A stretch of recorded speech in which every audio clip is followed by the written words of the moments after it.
right, everybody, quiet on the set. Quiet on the set. Going live here in 3, 2.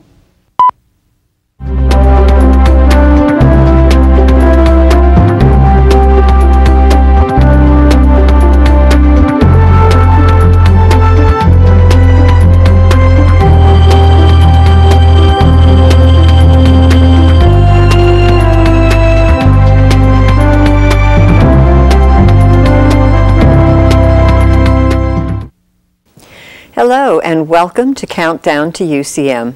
I'm Rosemary Ollis and I'll be your host for tonight's discussion from the KMOS studios on the campus of the University of Central Missouri. The pathway to college often includes questions about the admission process, academic requirements, and financial matters. If you or someone near you is in the process of choosing a college, seeking admission to a college, and ultimately working to finance that college education, answers to your questions may be just a phone call or an email away. Our phone lines are open and volunteers are standing by to take your questions. You can make your call to 1-800-753-3436 or you can email those questions to live@kmos.org. Those questions will be relayed to our panel to answer during tonight's program. Now I'm going to let each of our guests tell you a little bit about themselves and their responsibilities here at the University of Central Missouri. Phil Shreves is the Director of Student Financial Assistance at the University of Central Missouri. Phil, please tell us a little about your work here at UCM. Thanks, Rosemary. The financial aid staff and I are housed in the UCM Office of Student Financial Services, and that's in the Ward Edwards building. And everything that we do revolves around helping students and their parents identify and apply for the financial resources that they need to pursue their educational objectives here at Central. A critical piece of an education. Grant Schmidt is admissions representative for the University of Central Missouri. Grant, tell us a little more about your role in admissions. Well, my primary role is to serve as a recruiter and representative for the university and the various high schools throughout the state. Now, my primary territory is the St. Louis area, so I really help those St. Louis students understand what they need to know to actually make it to college, what the process entails, and then give them the information they need to make the best decision for their college decision. Okay, thank you. Deborah Turnbow is Scholarship Coordinator for the University of Central Missouri. Now, Debbie, we all know that scholarships are a really good thing, but please tell us a little more about your responsibilities and what they include. Well, I think I probably have the very best job on campus, and that's because I get to work with students as they're trying to determine what scholarships they might be eligible to receive. So I work with scholarships that are available through the university and also those that are available from the state of Missouri and from the University of Central Missouri Foundation. Okay. Well, welcome to each of you, and thank you for joining us tonight. There are so many questions that come up when someone contemplates their educational future. It can be a challenge to find the right answers. One of the most critical decisions is choosing a college. Let's take a look at just a few things to consider when making this important choice. The right college campus is like a good pair of jeans. It fits in all the right places, and it feels like it was made just for you. At the University of Central Missouri in Warrensburg, you're more than just a number. You're a valued member of the family. UCM students leave campus well prepared for the future with practical hands-on knowledge. From the integrative business experience where students design, launch, and grow new business ventures to clinical experiences in nursing and communication disorders, UCM helps students be ready for life in the workforce. New courses created in programs such as the Automotive Technology Management degree keep students abreast of industry changes, including advanced electric drive and hybrid vehicles. In athletic training, students have access to state-of-the-art equipment and work directly with a number of athletic teams. Life at UCM only begins in the classroom. Amazing opportunities await students beyond the boundaries of campus. UCM offers a worldly perspective through study abroad opportunities in more than 60 countries.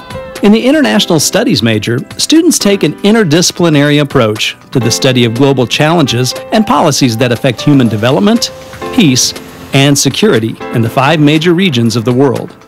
At the University of Central Missouri, education for service is more than a motto. It's a way of life. UCM combines quality educational experiences in the classroom with co-curricular experiences that give students opportunities to dedicate hours of volunteer assistance to nonprofit agencies. Dedicated students and student organizations raise thousands of dollars to help people in need. Those seeking a better environment through sustainability have formed the Green Team, which assists the university in efforts such as recycling and making bicycles easily available for use on or off campus. For most students, landing a job after graduation is a top priority. Each year, UCM's Office of Career Services offers events such as Teacher Placement Day and Career Expos, giving students an opportunity to meet with hundreds of employers who visit campus to recruit for job openings. The results speak for themselves. For nearly 2 decades, more than 90% of UCM graduates have found work within 6 months of graduation. Applied learning, cutting-edge academics, a worldly perspective, a culture of service, and an outstanding employment rate.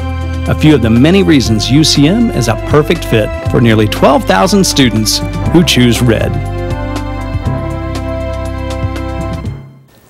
Well, there's certainly a large number of reasons why you might want to consider coming to UCM, but there's still so many more, and we're going to talk about a few of them right now. One of the things that, as a parent, I know I would be very concerned about is the environment that my child would be coming to on campus. Safety, for instance, and housing. So, Grant, I'm thinking that might be an area you might want to share a little bit, a few thoughts on. Exactly, Rosemary. Choosing a university is one of the most important things, but feeling comfortable at that school is the really most important part. And I think UCM does an exceptional job of providing that information for prospective students. A prospective student can come and visit campus really anytime that they'd like, Monday through Friday, to really make sure that that school is the best fit for them. So they can try it out, get that fit and feel of the university. But during that tour of campus, they do get to see all the different facets of the university, so they can see what the residence halls are like, things like that. And that's a very important part because you will be living. This is going to be your new home, and that's going to be really important. I think we do a very, very good job with all the renovations that have been going on campus. Housing is one of the things that is a very nice place to live and call home at UCM. Oh, that's good to know. Now, you said that they could come at any time to tour the campus. I mean, should they just drop in? I know there are scheduled tours. Do you want to talk a little bit about how they might want to get the most out of that? Absolutely. What we like is we like for the student to give us 1 to 2 weeks advance notice on the visit to campus. We want them to tell us who they want to talk to. If you're interested in talking with criminal justice, we'd like to set that opportunity up so that you can talk to that department. You will speak with an admissions representative. Now, we have 6 admissions representatives that really scour the state of Missouri and provide those students the information. But when they do come to campus, they have the opportunity to sit down with us and really go over those important questions to make sure that UCM is the best fit for them. But when you do visit, along with me with those 2 organizations, you do get a campus tour by a current student, so you can ask those questions to a current student on campus. Definitely see the buildings, the new facilities. Of course, we want them to see our new rec center. It's a beautiful facility that we have, but they do get to see all the different places. But what your students would do is all you need to do is call the admissions office. Tell us what you'd like to do. You can also sign up online if you'd like to. You can go to our website, go to the admissions tab, and you have the opportunity to then sign up for an admission, and you don't have to talk to anybody if you don't like to. Okay. And that website address? Yeah, that website. Yeah, absolutely. You would go to www.ucmo.edu/admissions, and that'll take you directly to the admissions tab, and you have the opportunity to say if you're an undergraduate or a graduate admissions, and then it takes directly to scheduling a visit to campus. Okay, now that's the student, prospective student, but that's also mom, dad. Absolutely. Maybe even the siblings. Absolutely. We want everybody to feel welcome and come to campus. So we want to have everybody. It is very much a family decision going to college. So we definitely want you to have that opportunity to bring the whole family. We even have grandmas and grandpas that come on tours to campus. So if you really want to bring the whole family, you definitely can. Okay, and we saw some information in the little spot that we saw just a couple of moments ago about some of the organizations and engagement, the community engagement that was going on, and the, of course, what we call here education for service. Right. But there's so much of that, and it's such an integral piece of what student life is here. So would you or someone like to talk a little more about how that happens? Because when I send my child to the college or the university, and in this case, they're not going to just be isolated on campus. I really want them to have a complete education, rounded education. So you want to speak a little bit about how that looks and what that is? Absolutely. Yeah, college life is, in fact, that college life. There are many facets other than education. Education is an important part, yes, but you're living on campus. You definitely become, this is your home. So there are so many organizations to join, over 450 clubs and organizations out there to join. We have involvement in your major. We have Greek life. Those opportunities are there. You have opportunities for sports, intramural sports, and of course we always want to go out and support our UCM NCAA athletic teams, especially how successful they've been in the past years, and always actually been very successful. But we do want them to really get involved and get their experience at UCM better. That sounds great. And truly, when you have that college experience and you're gaining that education, it's not just that you want the learning from the classroom. It really is becoming an adult and being able to take your place in society. So this is a critical piece in my mind of that. It is. It's a good opportunity. UCM does a good job with that. Let's talk a little bit about preparing for college. Do we wait until we're a senior in high school? Somebody want to speak to that a little bit? Well, I hope we're not waiting until our senior year to discuss college. It really starts as early as your sophomore year in high school. We see more and more students starting as early as they can, getting those visits to campus and making sure that a certain school is exactly what they want it to be. Really, the most important time is in that junior year. The most important thing would be the ACT. The ACT is a very important part of going to college, and you don't want to wait until your senior year to start taking that test. So we always suggest that every student at least takes it once during that junior year to understand that test is difficult, and it does make and play a very integral part in the college decision. So we want you to have the opportunities to then go out there and get your experience with that test. But many students during their junior year like to take visits to campus. We want them to see what the university is like, so then if they want to come back during that senior year to really kind of finalize and really see that, oh yes, UCM is the place for me, they can come back and get a more one-on-one, more personal fit when they come down to campus. Okay. But yeah, there are a lot of things to do, and starting in that junior year is really the most important time. Okay, so don't wait until you're ready to graduate and then decide, well, I think I would like to go to college afterwards. We're going to come back to some more of a process of admissions, but let's talk a little bit about the financial end. That is always the biggest question in everyone's mind.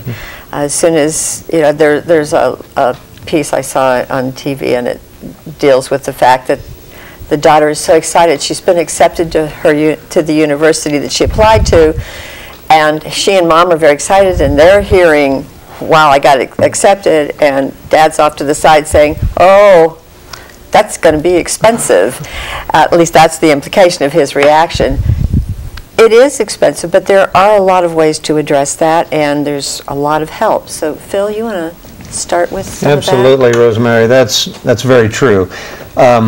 And I'll piggyback a little bit on what Grant said. I would also strongly encourage students to start thinking about the financing of their education before the senior year, although the senior year is not too late. But by planning ahead a little bit, they might be able to identify some sources of assistance that that they can use to help with their educational expenses and their living expenses, tuition and fees and room and board, books and supplies, all of those kinds of things.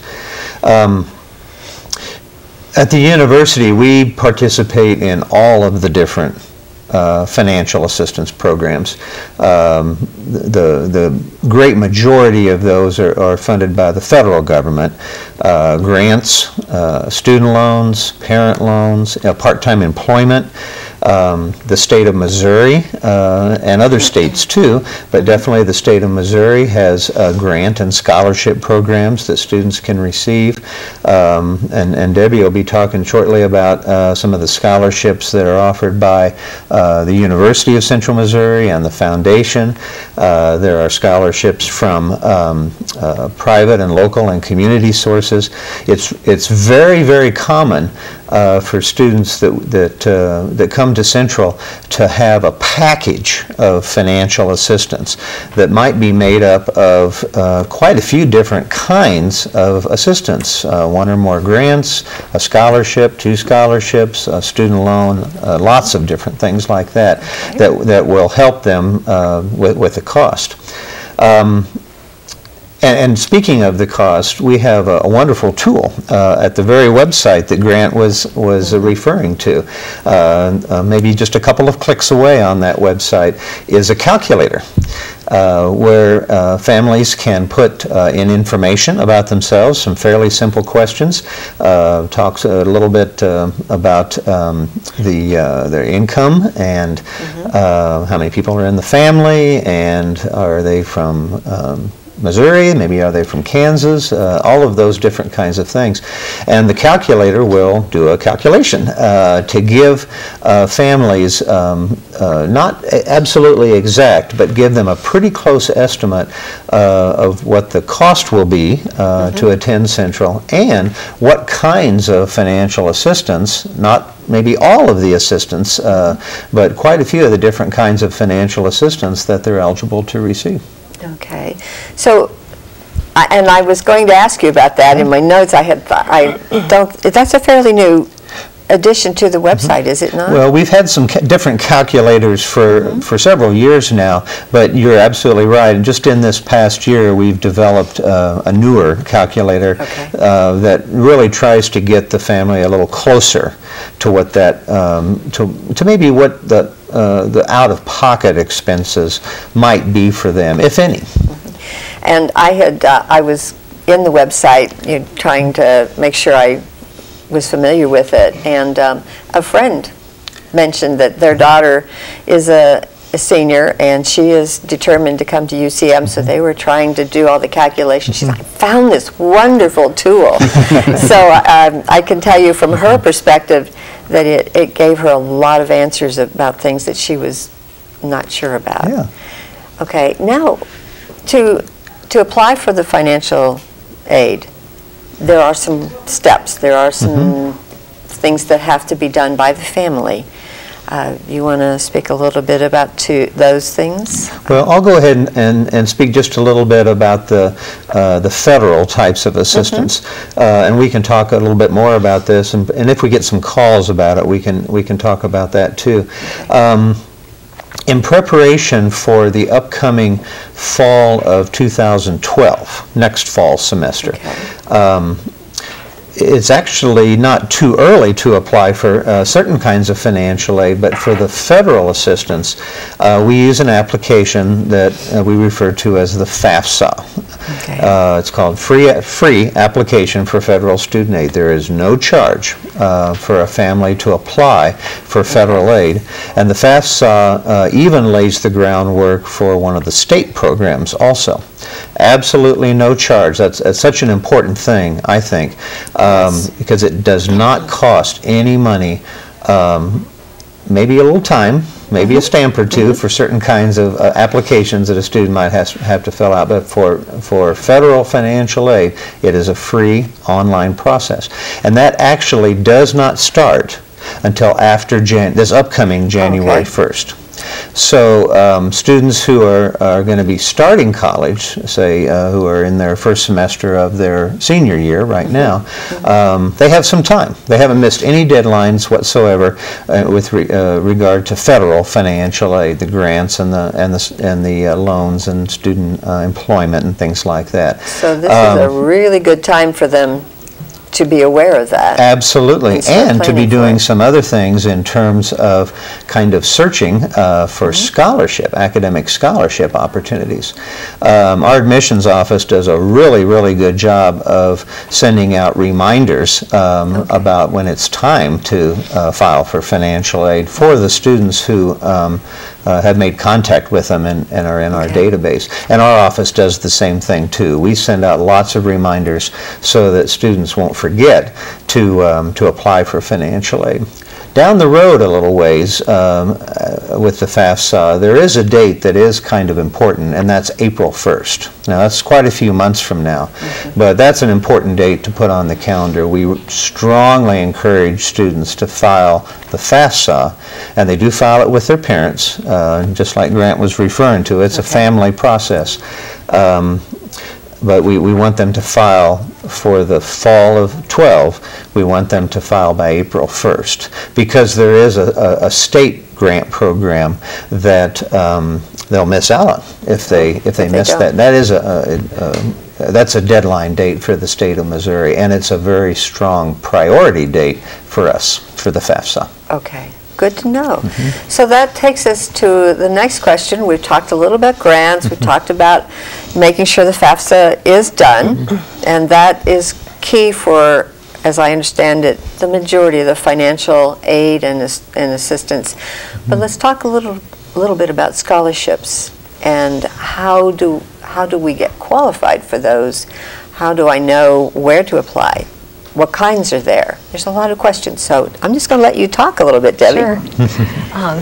Students who are interested in pursuing scholarships from the University of Central Missouri simply have to apply for admission, and then the Office of Admission shares that information with our office, and we take a look at the high school transcript. We're looking at the cumulative grade point average and also the student's highest composite on the ACT test, and a combination of those two, the ACT score and the cumulative grade point average from high school, is what we use to determine what scholarships we might be able to offer the students.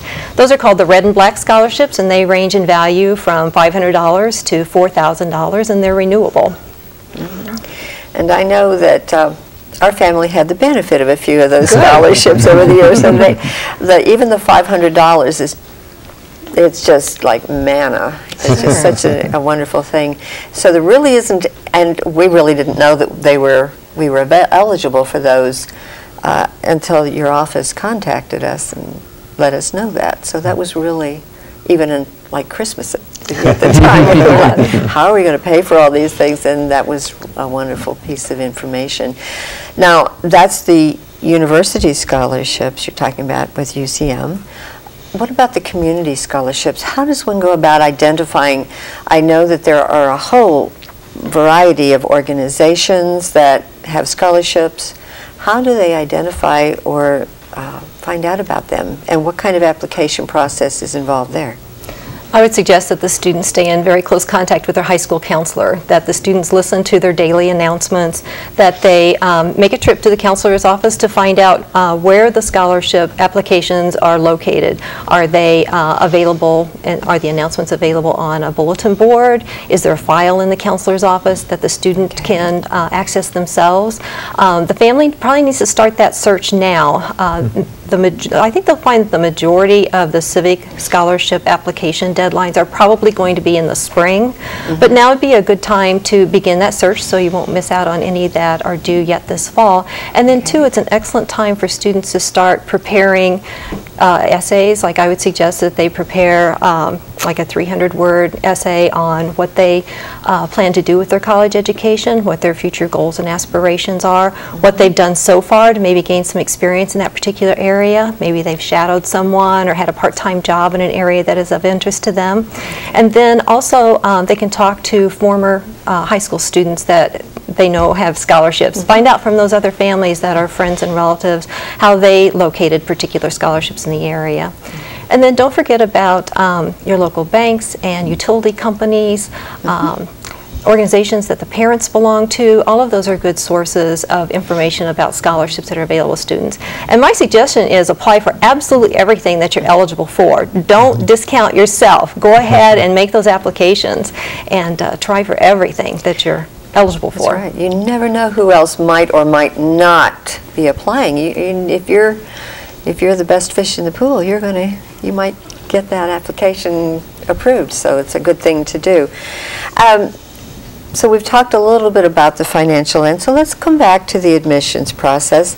I'm sorry, I do have one thing. I have a caller here who has asked us to repeat the website for the financial calculator. Well, the easiest way to get to the calculator, thanks, that's a good question, is through the admissions website. That's probably, or our website too, www.ucmo.edu/admissions, and then there will be a link to the calculator there. Okay. That very same website, but with a /SFS, that stands for Student Financial Services, and we have a link there too. So those are I would think, would you agree, Grant, that it's probably the two best ways to link to the website there? Plus lots of other information on both of those websites. Yeah. Lots of links about programs and application procedures, lots of information. Yes, I noticed when I was on the website that there's this wonderful long list, and as you click, you get all these other little pieces, and you can, every question you might have, there's something, and if there's not, then this is the time to call us and ask it what that question is. Well, let's go back to admissions here for just a moment. Where to start? We've decided that we're going to UCM. That's where I'm going to send my precious child, who is still a child at this point in my eyes, I know. But where do they start? What's the first step? Once they've visited, they've had the tour, now what? Okay. Well, again, I'm going to direct you to the website. The website is a very, very user-friendly place to start. Our website begins with the application. Our application is a very simple process. You can either fill out online or do provide paper applications, but you will need to specifically ask for those. But the application process will take you about 15 minutes. We do have a $30 application fee. That application fee can be paid online, it can be made over the phone, or it can be mailed in, whatever you'd like to do. The other part of our application process is sending the transcripts and ACT score from your high school. That's going to be a very important part, getting that to us. So being aware of deadlines is going to be very important when you go and talk to your high school guidance counselor, so that they make sure that they can send your transcripts out to make you, or to get your information to us to make you qualified for those scholarships. But really our process is pretty simple. Once you go online, fill it out, send your transcripts to us, that's then evaluated. Now we do have criteria to get into our school. UCM is a moderate selective university, so we have certain criteria that belongs with or involves the ACT and the GPA. Now the ACT score that you have to have is a 21 or higher on the ACT, and with that ACT you have to have a 2.0 GPA or higher for automatic admissions. That is the state set requirements for us, so if you meet those criteria or exceed those, you would be automatically admitted. However, that's not the only way to get admitted. Good news. Yes, that's not the only way. There are several other ways to be admitted to the university. Some people just aren't test takers, and we understand that. I feel sorry for those people who have taken the ACT 6 and 7 times and they just can't get that better score. So what we do is we like to think that there's more to a student than just their ACT and their GPA. So what we want to do is we'll then take a look at what school that student came from, the academic rigor, the types of classes that they've been taking. The ACT is an important part. You'll still want to do that, but don't feel bad if you have an 18 in the ACT, but you have a 3.5 GPA or higher. You know, there are lots of very successful students, and the ACT is not the best predictor of how you're going to do in college, but it's a very important part for you. So for those students out there that don't meet those 21 and 2.0, however we want you to, there are other opportunities to get into the university. That's when it'll be very important to contact your admissions representative for your specific area. Speak with them, discuss the types of situations that you have, or your ACT and GPA. We'd be happy to help with you and discuss your options, so that then you can continue on and then make the best decision. Okay, so there's always hope. There is always hope. And indeed, know people who have that problem with sitting down to take a test. I was very fortunate in 6th grade. I had a teacher who told us we're going to learn how to take tests, and she had a process, and it has stood me in good stead this whole time. I got over the fear of taking a test, and I think sometimes it's a mind block, but it's still something that's very difficult for some people to deal with. So I'm glad there is an additional process. What about transfer students? Okay. They can be, there's a whole variety of ways that might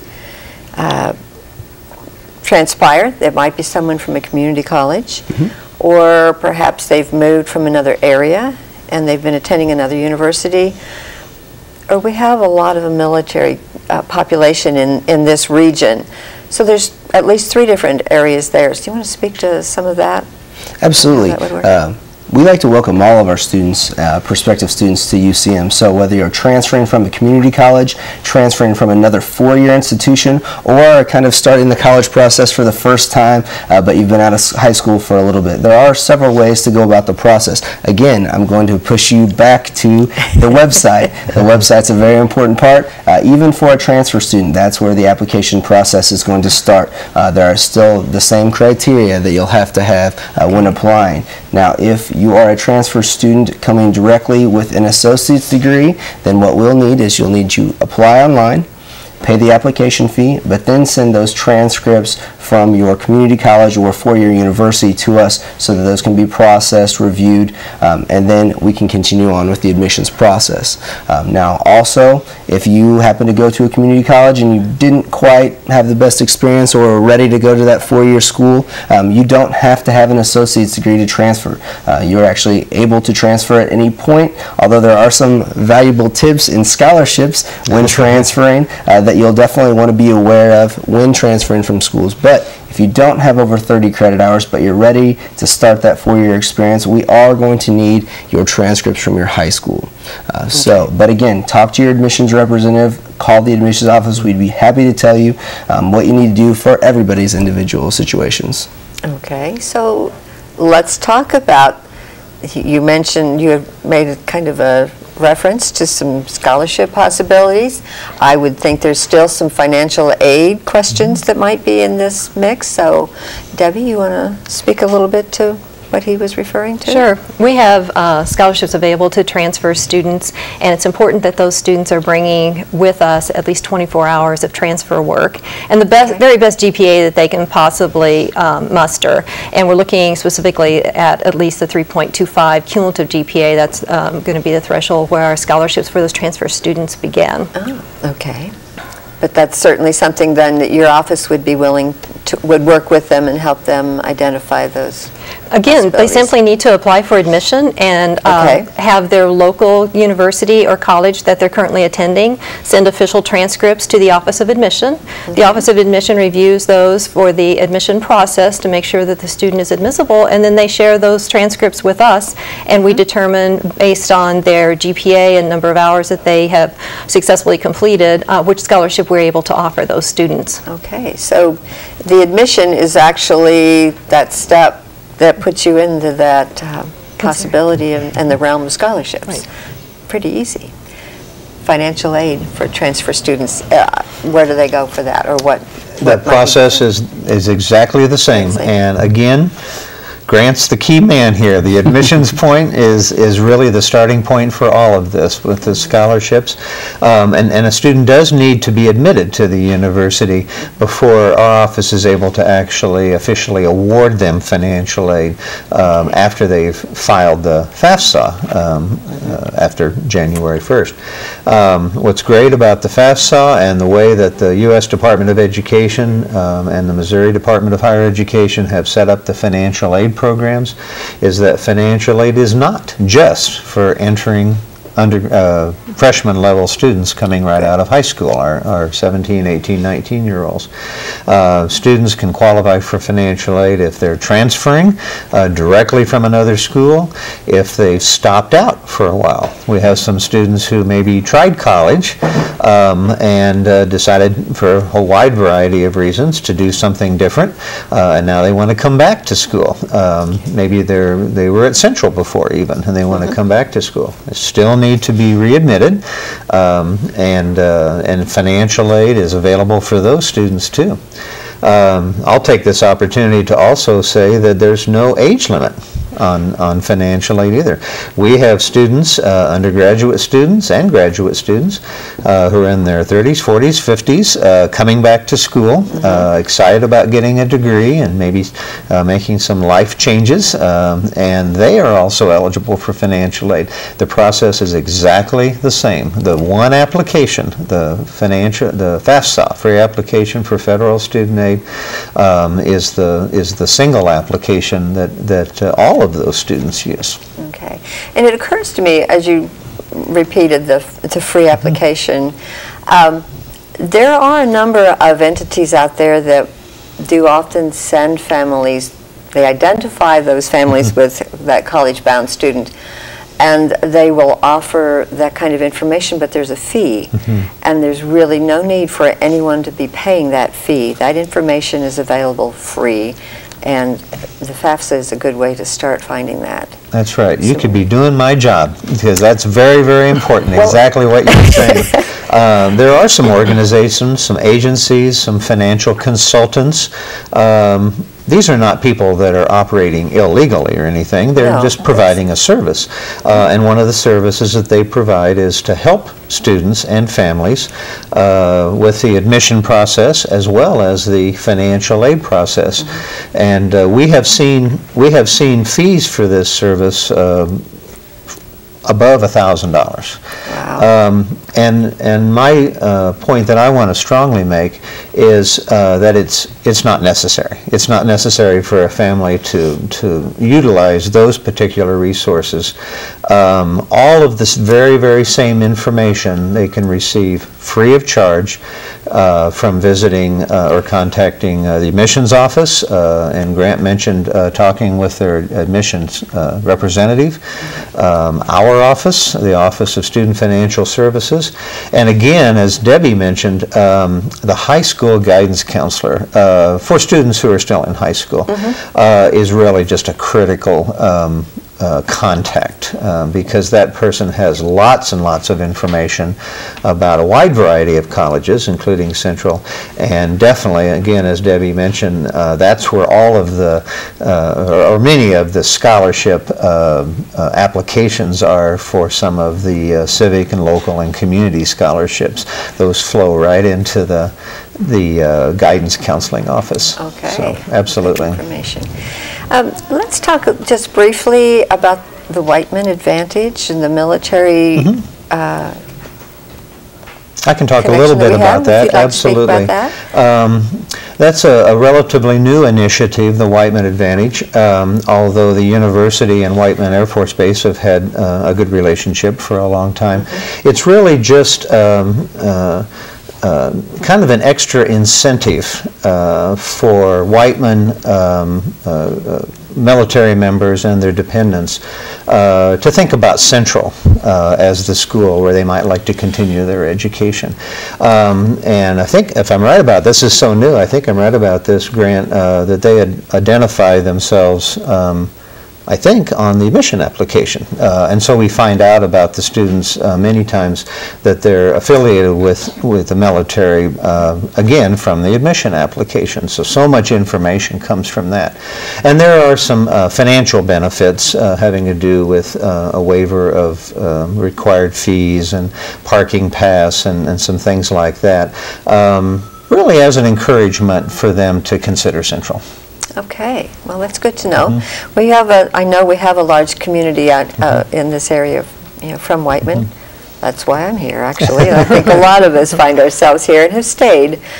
So we have a caller who has asked about student employment on campus, what kind of opportunities are there, and also graduate assistantships.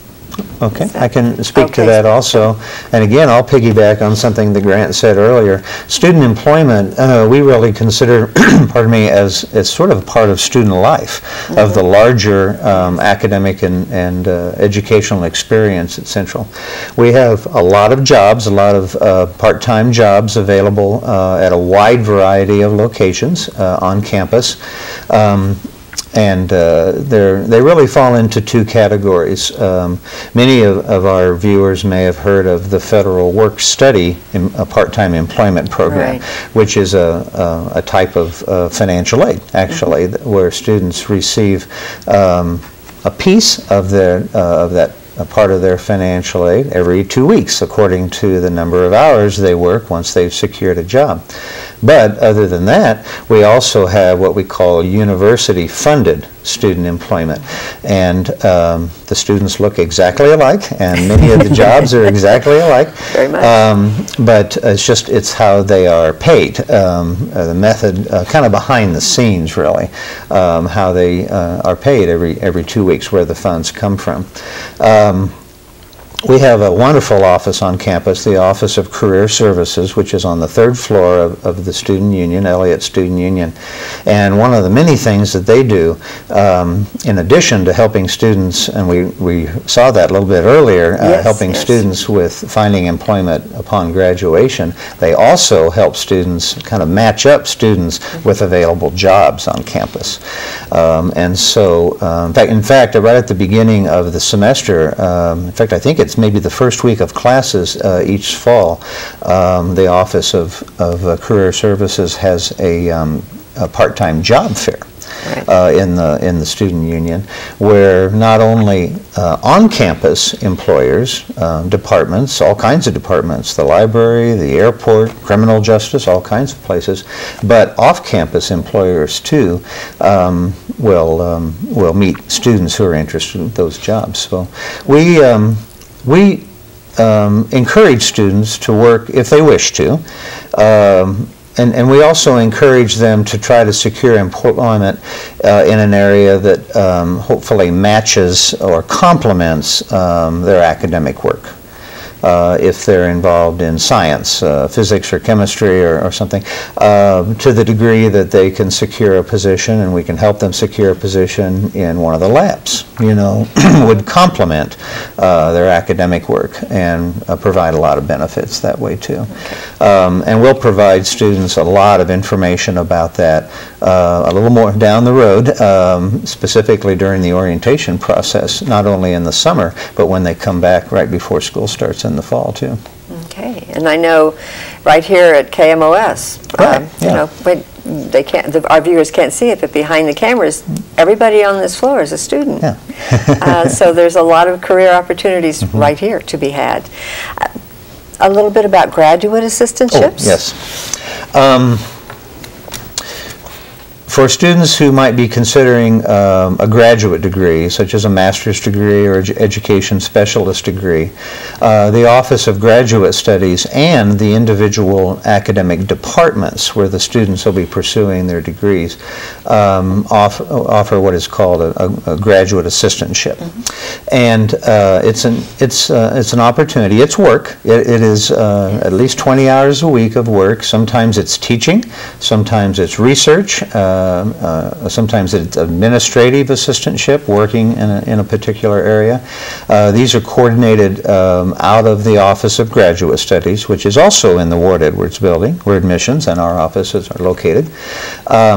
And it's a wonderful opportunity if a student is successful in securing a graduate assistantship, because there are some financial stipends, monthly pay, in other words, or biweekly pay, as well as assistance with tuition and fees also. So for a student who might be considering a master's degree or education specialist degree, who's not already working full-time as a teacher or in a variety of other ways, would definitely want to make contact with the Office of Graduate Studies. There is and sorry, I can't remember the person's name, the staff member's name, but there's an individual in the office that really coordinates that.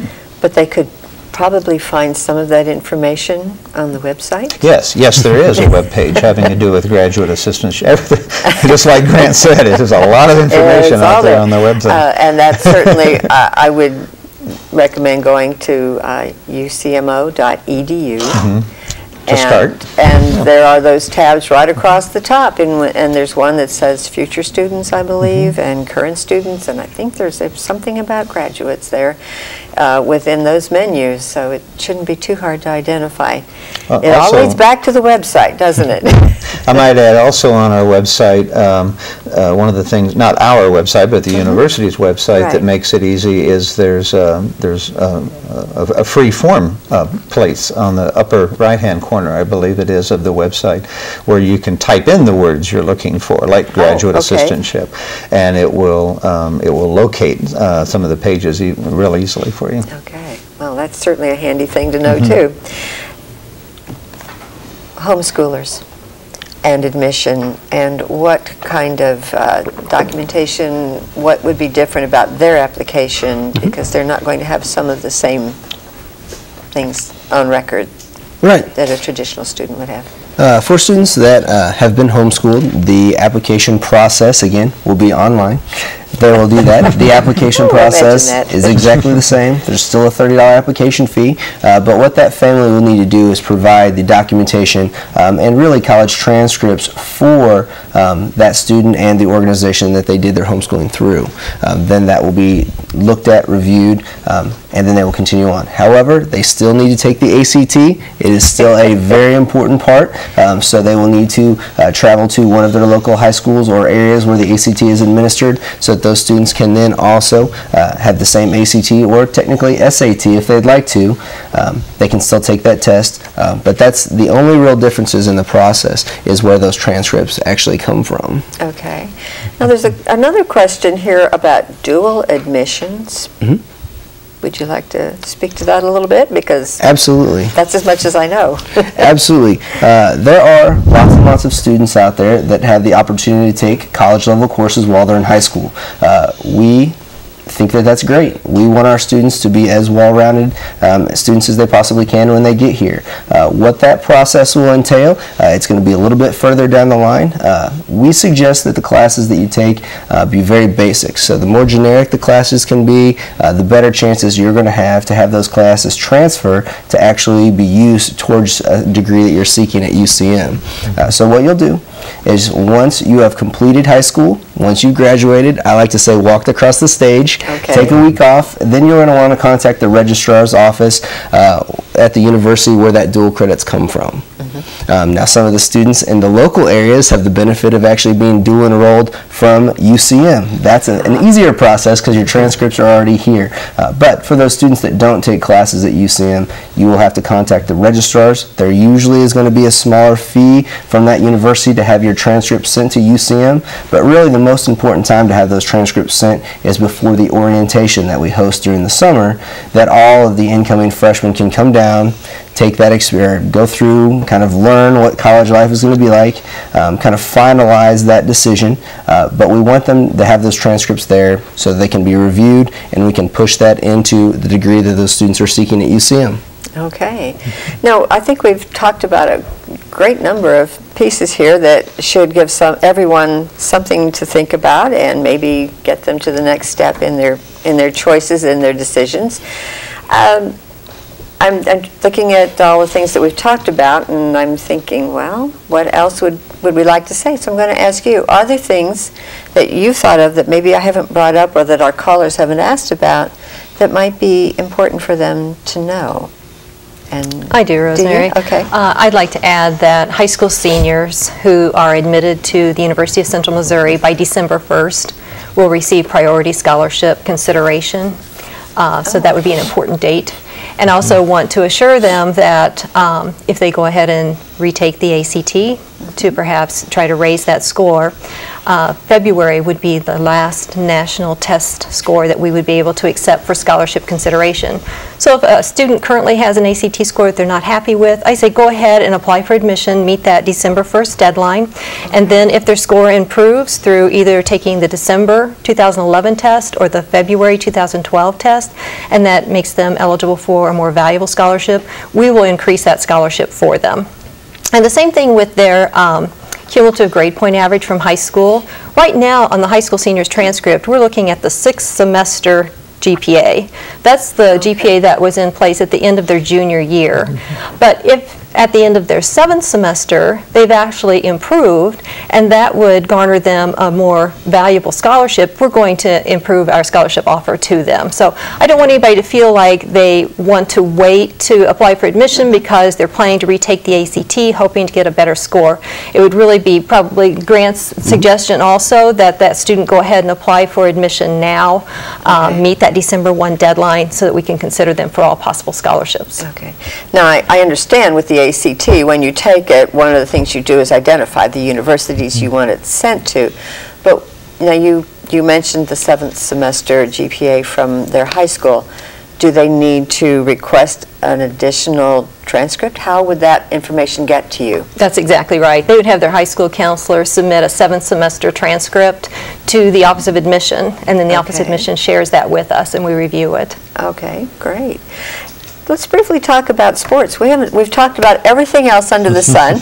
Briefly, you alluded to the fact that we have some incredibly talented athletes here on this campus.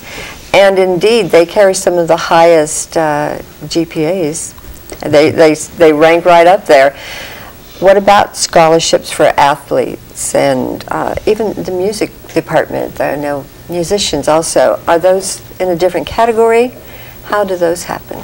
Those scholarships are administered by either the athletic department or the music department, and so the very best way for a high school student to learn about those, or a transfer student, would be to contact those particular offices. And the music department also requires auditions for some of their scholarships. So the audition schedule is available on the music's page of the website, and that would be a good thing for the students to take a look at right away. Oh, okay. So, and that would be something they'd want to get done during their senior year?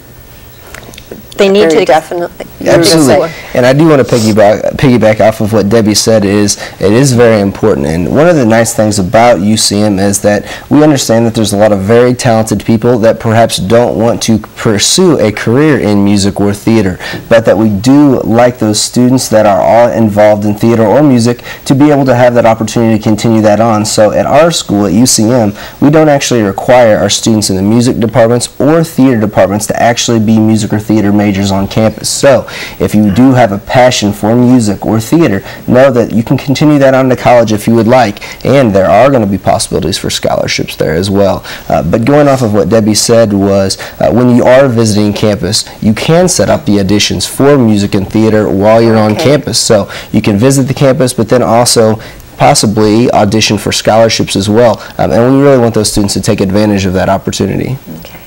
Now, do you have an idea? I know that there's just an incredible number of courses of study that are offered here. Just about anything anybody would want. Do you have a number of courses of study that are available on campus? We have 150 areas of study on campus. So there must be something for someone. There is something for everybody out there. There truly is.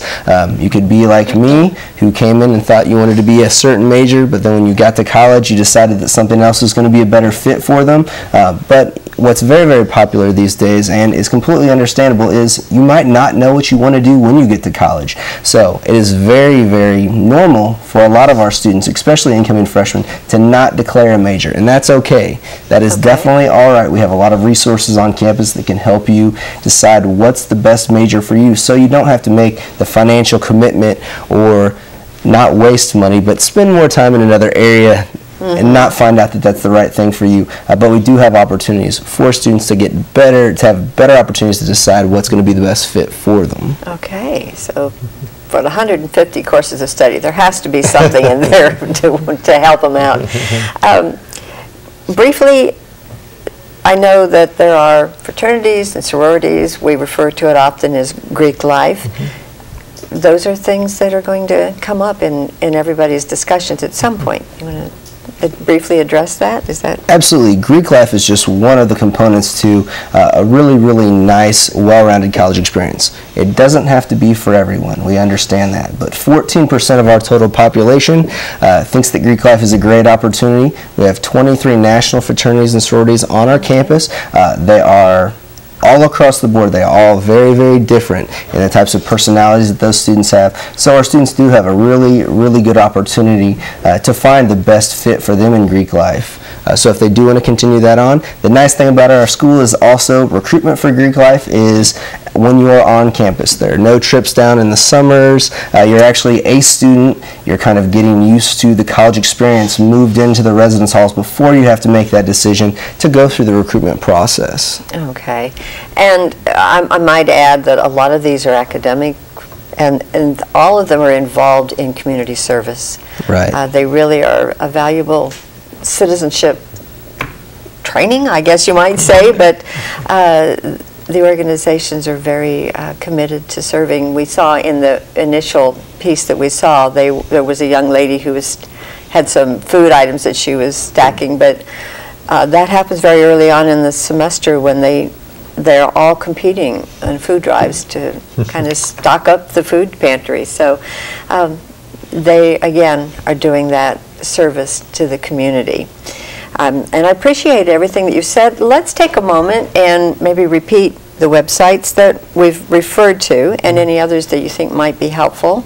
Do you want to go ahead and the admissions website again? Absolutely. If for applications to the university, that website is www.ucmo.edu/apply. That will take you directly to the application process to go through that. The main website, ucmo.edu, is a very good resource for anything, whether it be student financial services, admissions, or you're just wanting to look at the NCAA sports team statistics. You can go there and definitely use that website. But for admissions, if you go to the main website, click on the admissions tab, it will take you anywhere you need to go. Okay. And Phil, you want to share your website again? It's so similar, the www.ucmo.edu, same slash, but then SFS, stands for Student Financial Services. Lots of links on there for a wide variety of information, scholarships, federal aid, state aid, how to apply, information that we didn't even have time to talk about today. And a great calculator. About the summer financial aid, calculation, all those kinds of things. Okay. Absolutely. Well, we want to take this time to thank each of our panelists for the valuable information that you've shared tonight. Thank you so much. But most of all, I want to thank you for taking the time from your busy schedule to be with us tonight. Tonight our goal was to help you find the best avenue to realize your dreams and goals. If we did not answer your question on the air, we will respond to you on the phone through your phone number that you left with us or email. Should you have questions after this program, you're invited to email those questions to live@kmos.org.